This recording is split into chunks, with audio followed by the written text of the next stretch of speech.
by Russian design, and the threat environment is complicated by unconventional technologies such as Russian-made anti-ship missiles camouflaged as commercial shipping containers.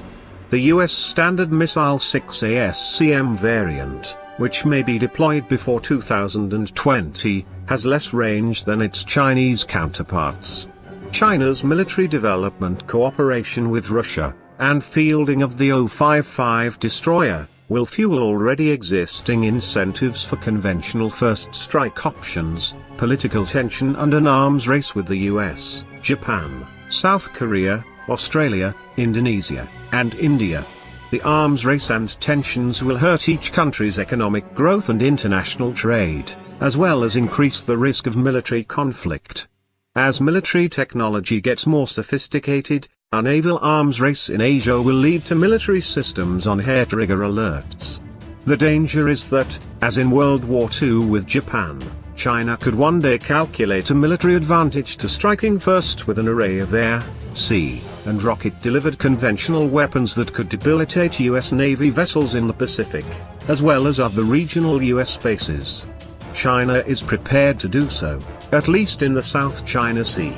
According to Captain James Fainell, US NRET, former Director of Intelligence for US Pacific Fleet, China has since 2015 adopted a man-to-man, rather than zonal, defense against US Navy ships that traverse those international waters.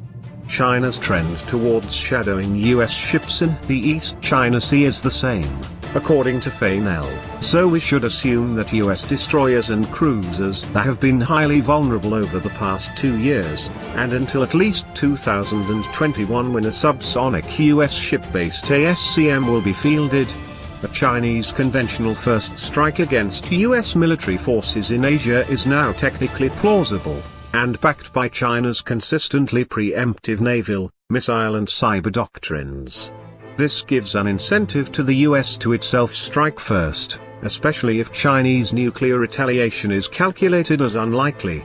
Such preemptive strikes, by either side, would lead to major power military conflict that would start with multiple nuclear powers, rather than end with one nuclear power as did World War II. It would be the most destructive war in world history, and so military technologies such as China's O-55 destroyer armed with YJ-18 ASCM that upset the balance of power in Asia are profoundly destabilizing and contrary to what one should expect from a status quo power. Such technologies are therefore ultimately counter to China's broader commercial and security interests. According to Fainell, US Navy warship anti-ship cruise missile programs are just now being developed. Fainell said, and how long will it be before RASM or SM-6 numbers reach the numbers the PRC already has with the YJ-18? We appear to be behind the power curve for what could be a rather long time just as the PRC begins to consolidate its territorial claims in the maritime domain of the South and East China Seas over the next decade. Fainell has long argued for increased US naval spending. The O-55 competes directly with the US Navy's Arleigh Burke-class destroyers and Ticonderoga cruisers, which are the main delivery system for naval surface combatant firepower globally. The Ticonderoga-class cruisers currently have 16 operational ships and 6 undergoing refurbishment at any given time. There are 62 Arleigh Burkes worldwide, and the US Navy is building 14 more. They are smaller and carry less firepower than the O-55s.